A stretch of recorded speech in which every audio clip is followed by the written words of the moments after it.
नमस्कार, मैं पूजा। स्वागत है आपका देश प्रदेश के दिन भर की फटाफट 30 खबरों में। चलिए बढ़ते हैं खबरों की ओर विस्तार से। इसरो ने अपने स्पेडएक्स स्पेस डॉकिंग मिशन की लॉन्चिंग को 2 मिनट बढ़ाकर रात 10 बजे कर दिया है। यह मिशन पृथ्वी की कक्षा में 2 अंतरिक्ष यानों को जोड़ने और पावर ट्रांसफर तकनीक का परीक्षण करेगा। स्पेडएक्स मिशन भविष्य में मानव अंतरिक्ष मिशनों और चंद्रयान 4 के लिए महत्वपूर्ण है। पाकिस्तान और तालिबान के रिश्ते बिगड़ गए। अफगानिस्तान के तालिबान लड़ाके पाकिस्तान पर हमले कर रहे हैं, जिससे 19 पाकिस्तानी सैनिकों की मौत हो गई है। इसके अलावा अफगानिस्तान ने पाकिस्तान के कराची पोर्ट का इस्तेमाल बंद कर दिया है और ईरान के पोर्ट्स का रास्ता अपनाया है। 1 जनवरी 2025 से भारतीय रेलवे पूर्वी मध्य रेल द्वारा नए टाइम टेबल को लागू करेगा, जिसमें 47 ट्रेनों के रूट, समय, नंबर और अवधि में बदलाव होंगे। वंदे भारत, मेल एक्सप्रेस और पैसेंजर ट्रेनों का शेड्यूल और संख्या में बदलाव होगा। यात्री बदलाव की जानकारी रेलवे की वेबसाइट या फिर हेल्पलाइन से ले सकते हैं। अडानी समूह ने धारावी पुनर्विकास परियोजना के तहत अपनी कंपनी का नाम बदलकर नव Bharat mega developers private limited यानी कि NMDPL कर दिया है। यह नाम बदलाव परियोजना की वृद्धि और विकास की दिशा को दर्शाता है। अडानी का उद्देश्य 620 एकड़ भूमि को एक आधुनिक शहरी केंद्र में बदलना है। महाकुंभ के दौरान भारतीय रेलवे ने 2000 से अधिक विशेष ट्रेनों का संचालन किया है, ताकि संगम स्नान के बाद श्रद्धालुओं को बिना परेशानी के घर लौटने में मदद मिल सके। रेलवे 13,000 ट्रेनों के साथ यात्री सुविधा सुनिश्चित करेगा, साथ ही अतिरिक्त ठहराव भी प्रदान करेगा। मेलबर्न टेस्ट में हार के बाद टीम इंडिया को WTC फाइनल में जगह बनाने के लिए सिडनी टेस्ट में जीत हासिल करना अनिवार्य हो गया है। अगर ऑस्ट्रेलिया श्रीलंका के खिलाफ सीरीज जीतता है तो भारत की उम्मीदें खत्म हो सकती हैं। सुप्रीम कोर्ट कॉलेजियम ने पहली बार हाई कोर्ट जज बनने के संभावित उम्मीदवारों से व्यक्तिगत बातचीत की है। इस दौरान वकील ने ऐसे उम्मीदवारों को जज बनाने की सिफारिश नहीं करने की मांग की है जिनके रिश्तेदार पहले जज रहे हैं, ताकि विविधता और पहली पीढ़ी के वकीलों को अवसर मिल सके। ICICI prudential rural opportunities fund 9 जनवरी से लॉन्च हो रहा है, जो ग्रामीण भारत के विकास में निवेश करने का मौका देगा। ये फंड ग्रामीण क्षेत्रों में विकासशील कंपनियों के इक्विटी और उपकरणों में निवेश करेगा, जिससे लंबी अवधि में रिटर्न मिलने की संभावना है। सोशल मीडिया पर वायरल हो रही 6ठी पीढ़ी के चीनी लड़ाकू विमानों की तस्वीरों ने विमानों की पीढ़ी की अवधारणा को फिर से चर्चा में ला दिया है। पीढ़ी का मतलब विमान के तकनीकी विकास और नवाचारों से है, जिसमें हर पीढ़ी में नए उन्नत फीचर्स शामिल होते हैं। JSW ग्रुप भारत में इलेक्ट्रिक वाहन क्षेत्र में कदम रखने की योजना बना रहा है और इसके लिए वो चीन की कंपनियों गीली और BYD के साथ बातचीत कर रहा है। नया जॉइंट वेंचर 2025 तक तैयार हो सकता है, जिससे टाटा, महिंद्रा जैसी कंपनियों को प्रतिस्पर्धा मिलेगी। रिलायंस इंडस्ट्रीज के जामनगर रिफाइनरी के 25 साल पूरे हो गए हैं। 28 दिसंबर 1999 को ऑपरेशनल हुई इस रिफाइनरी ने भारत को पेट्रोल डीजल के आयात पर निर्भरता कम करने में मदद की है। मुकेश अंबानी ने इसे चमत्कार बताते हुए इसे सपनों को पूरा करने का उदाहरण कहा है।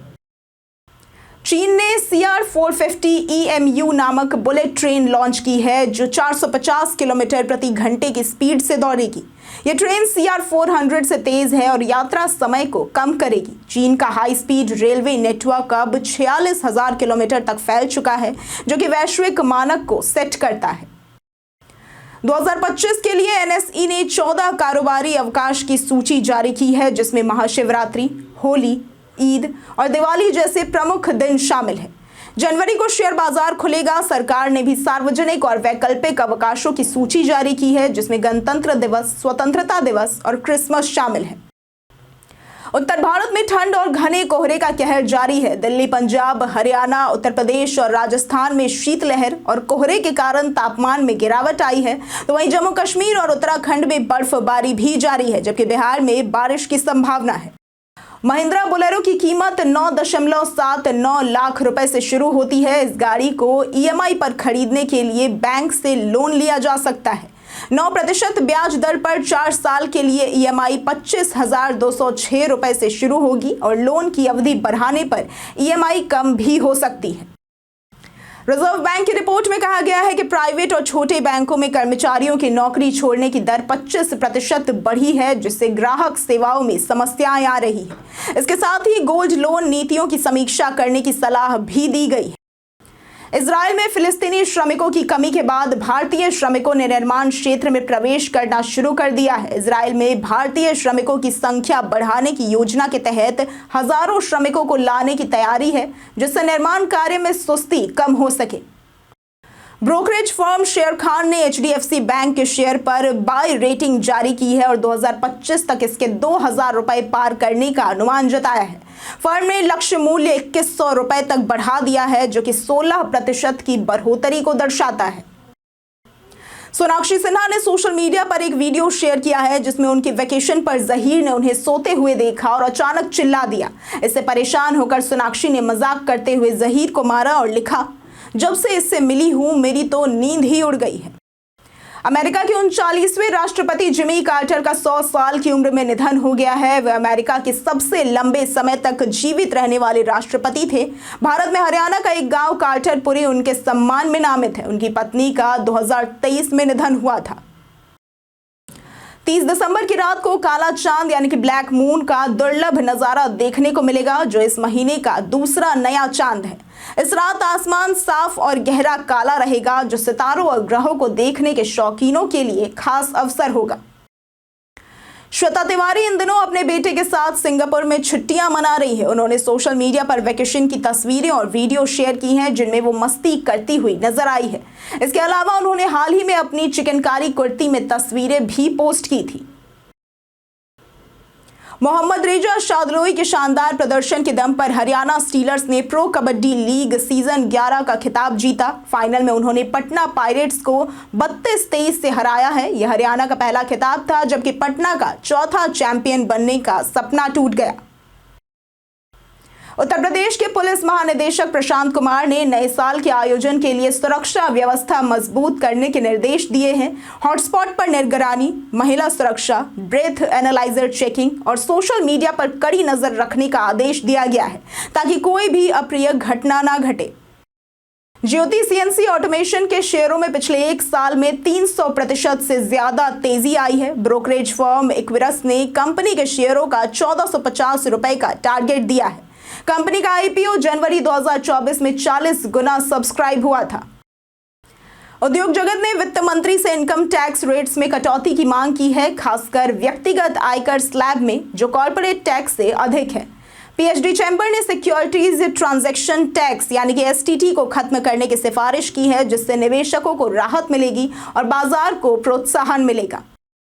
इसरो का स्पेडेक्स मिशन PSLV रॉकेट से लॉन्च होकर अंतरिक्ष में डॉकिंग और अनडॉकिंग तकनीक का परीक्षण करेगा। 2 सैटेलाइट्स ट्रेजर और टारगेट के माध्यम से यह मिशन सैटेलाइट सर्विसिंग, रिफ्यूलिंग और क्षतिग्रस्त यानों की रिवाइवल में अहम भूमिका निभाएगा। यदि सफल हुआ तो भारत चौथा देश बनेगा जिसके पास यह तकनीक होगी। BSNL ने पुदुचेरी में BITV सर्विस लॉन्च की है, जिसके तहत users 300+ live TV channel free में देख सकते हैं। यह सेवा मोबाइल यूजर्स को डायरेक्ट टीवी, फिल्में और वेब सीरीज देखने का मौका देती है, जिससे DTH कंपनियों को प्रतिस्पर्धा मिल रही है। सोने की कीमतों में पिछले एक साल में 30% से अधिक बढ़ोतरी के बाद सरकार ने आयात शुल्क घटाकर 6% करने, पारदर्शिता बढ़ाने और निवेश को प्रोत्साहित करने के उपाय किए हैं। RBI ने विदेशी मुद्रा भंडार में सोने की हिस्सेदारी बढ़ाई है, जबकि वित्तीय निवेश विकल्पों को बढ़ावा देने की योजना बनाई है। YouTube एक नया प्ले समथिंग बटन टेस्ट कर रहा है, जो यूजर्स को रैंडम वीडियो देखने का विकल्प देगा। यह बटन व्हाइट कलर में दिखाई देता है और शॉर्ट्स प्लेयर में वीडियो चलाता है। हालांकि यह फीचर सभी यूजर्स के लिए कब उपलब्ध होगा, यह अभी तक स्पष्ट नहीं हुआ है। आज के लिए फिलहाल इतना ही। जिन लोगों ने हमें कमेंट किया था उनके नाम हैं नौशाद राजा, संजीव कुमार, शाकिर हुसैन, रवि, विनित्रा, जितेंद्र कुमार, दीपक कुमार और राम बाबू दास। चलिए अब बढ़ते हैं आज के सवाल की ओर। आज का सवाल है, आपके क्षेत्र में ठंड की क्या स्थिति है? आप अपना जवाब हमें कमेंट में लिखकर जरूर बताइए। आज के लिए इतना ही, धन्यवाद।